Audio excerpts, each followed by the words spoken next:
Anteriormente aqui no canal, mais precisamente há um ano, eu fiz uma review do Early Access de Soulstone Survival. Mas e agora? Depois de tanto tempo, será que o jogo mudou mesmo? Será que aquela afirmação ousada de que ele era o melhor do gênero ainda se sustenta? Ou será que foi tudo por água abaixo? Vem comigo nessa análise da versão 1.0, a versão de lançamento do jogo. E se você está chegando agora por aqui, prazer, eu sou o Ricardo e seja muito bem-vindo a mais um vídeo.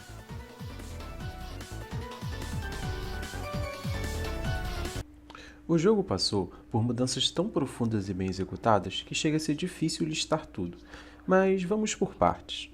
A primeira grande evolução foi na otimização.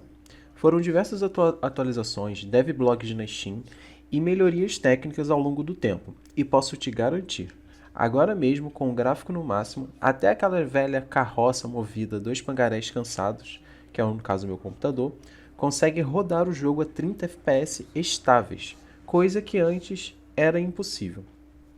Outra mudança que eleva o patamar do jogo é a dublagem completa. Todos os personagens agora têm voz e a lore foi expandida de forma simples e funcional, adicionando até uma cutscene inicial bem feita, que está aparecendo aí no fundo do vídeo, né? E que finalmente dá propósito à jornada. Por que estamos lutando? Quem são esses personagens? Tudo agora é explicado de forma bem direta, e isso eu vou falar mais sobre durante o vídeo. Mas não para por aí. A cereja do bolo está nas novas mecânicas de gameplay e é sobre isso que vamos falar agora. A estrutura de progressão do jogo foi repaginada e agora conversa muito melhor com o universo criado. Além dos 5 calabouços que já existiam anteriormente, o sistema de maldições foi totalmente reformulado, está mais equilibrado, desafiador e, o mais importante, recompensador. São 7 níveis de dificuldade, cada um com um pré-requisito de opções para aumentar a dificuldade da fase e, consequentemente, melhorar os drops dela.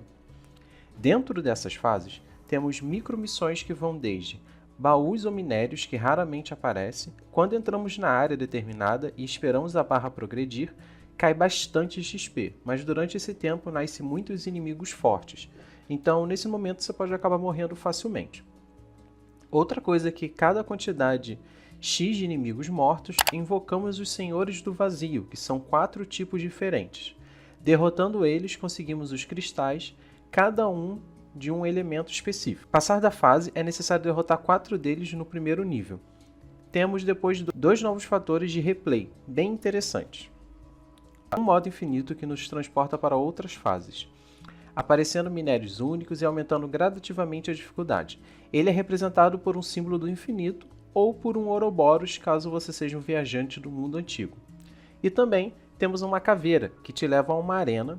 Lá os inimigos não param de vir, ficam cada vez mais fortes. A cada vez que você avança na arena, diferente do modo infinito que leva você a outras fases, o desafio aqui é justamente pela arena ser extremamente pequena, sendo mais difícil desviar dos golpes e se posicionar. Para avançarmos cada vez mais no jogo, temos à disposição 2 árvores de habilidades. A primeira é a mais simples e possui estatísticas universais para todos os personagens. Aumento de dano, defesa, chance de reviver, esquiva, entre outros atributos básicos. Nela também desbloqueamos slots para as runas, que eu já vou explicar mais à frente. Após liberar todas as habilidades dessa árvore básica, avançamos para a árvore de habilidade específica de cada personagem. Nessa etapa, ganhamos pontos de upgrade com base no nível de prestígio do personagem escolhido. Essa segunda árvore é onde o jogo brilha em customização e identidade de classe. Ela libera passivas exclusivas, runas e atributos extras específicos daquele personagem. Vamos pegar, por exemplo, o espadachim. Ao desbloquear sua árvore, liberamos uma passiva que faz com que ele abra fendas no mapa que absorvem a energia dos inimigos. A cada barra de energia cheia, um efeito diferente acontece, e quando entramos uma dessas rachaduras do tempo, o espadachim fica todo roxo, como se estivesse transcendendo a matéria e entrando em contato direto com o demiurgo. Durante esse estado, por um período limitado, causamos danos por segundo em área, invocamos meteoros, nos movemos mais rápido e ainda damos mais dano. É uma transformação absurda, e cada personagem tem sua própria mecânica única. Não vou dar spoiler de todos aqui, deixo que vocês descubram jogando. Além disso, ao completar totalmente a árvore de um personagem, você desbloqueia uma skin exclusiva para ele, um ótimo incentivo para investir em cada classe. Aliás, só um adendo importante. Enquanto eu gravava o material para esse vídeo, percebi que esse slot específico que está aparecendo aí na tela permite que um upgrade fique disponível para todos os personagens, o que dá uma camada estratégica extra ao progresso. Depois de concluir todas as masmorras, você desbloqueia o acesso à Catedral Profana, um mapa que traz uma proposta diferente, mas com uma estrutura semelhante às dungeons anteriores. Aqui o seu objetivo é interromper o ritual de Mateus o Profano. Para isso, você precisa derrotar todos os Senhores do Vazio. Cada parte do ritual interrompida, todos os seus poderes são resetados, mas em compensação, você recebe um bônus permanente para a próxima parte.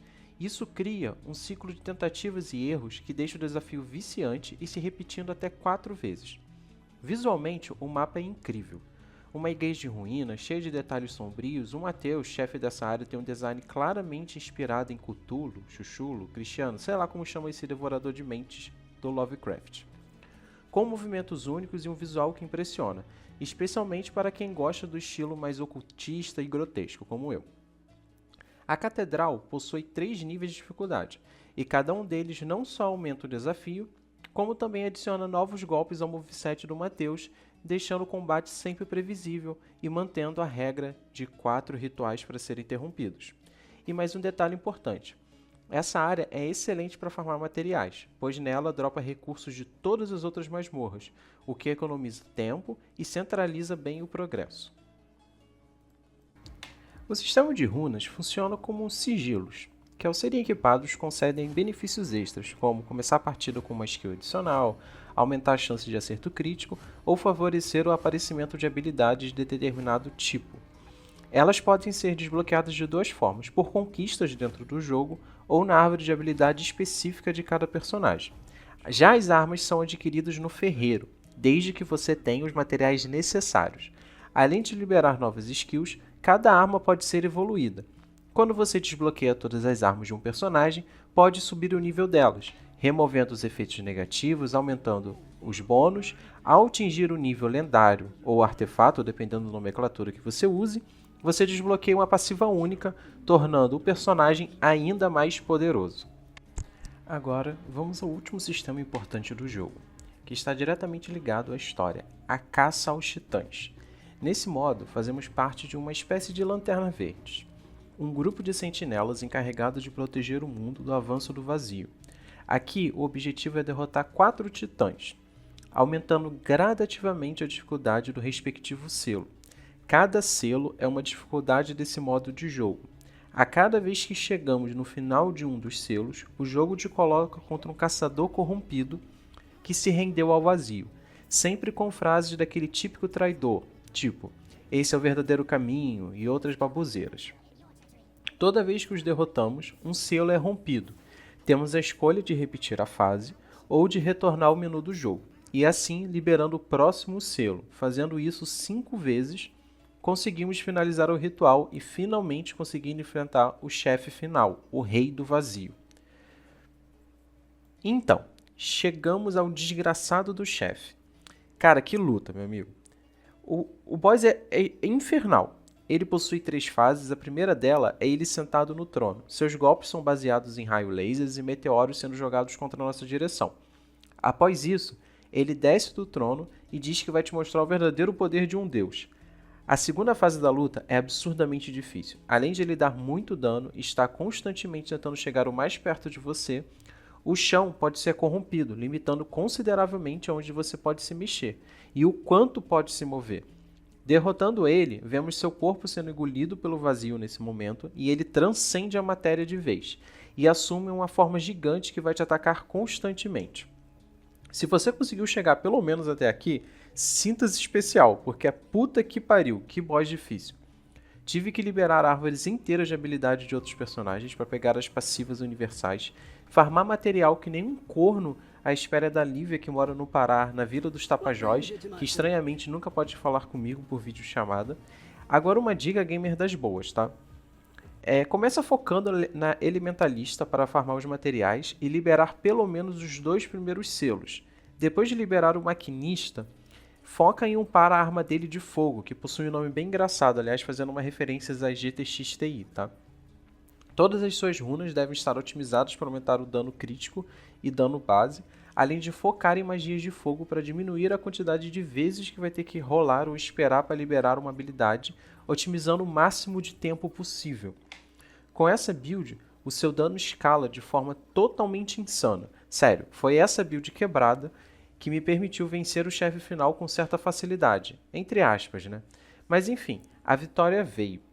Após derrotá-lo, aparece uma mensagem simples, mas bacana, dizendo que o rei foi vencido, porém que a caçada ainda não acabou, e sobem os créditos com direito a um poema narrado bem parecido com o de Lanterna Verde, o que é um toque bem legal, diga-se de passagem. Agora um detalhe curioso, eu tinha mandado uma pergunta no Discord oficial perguntando se o jogo teria dublagem em português Brasil, e para minha surpresa, o estúdio é BR. E o mais engraçado de tudo é que o nome da empresa que fez o port para os consoles é Digital Bandidos. Sério, que nome sensacional. Eu mesmo daria esse nome se tivesse um estúdio ou algo do tipo Mago dos Games, vai saber, né? Agora vamos às minhas conclusões. No geral, o game melhorou muito. Para um ano de desenvolvimento ativo, valeu cada centavo investido lá atrás, e posso afirmar que ainda vale a pena comprar hoje.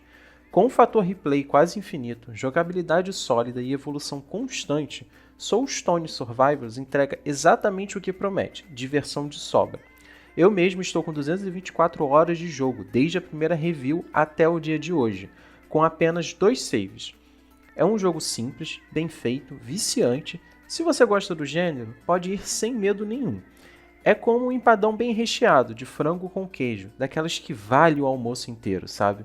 Minha nota final é 8 de 10. Falta alguns ajustes e, claro, não é um estilo que agrada a todo mundo, mas eu recomendo fortemente que vocês testem e deem uma chance.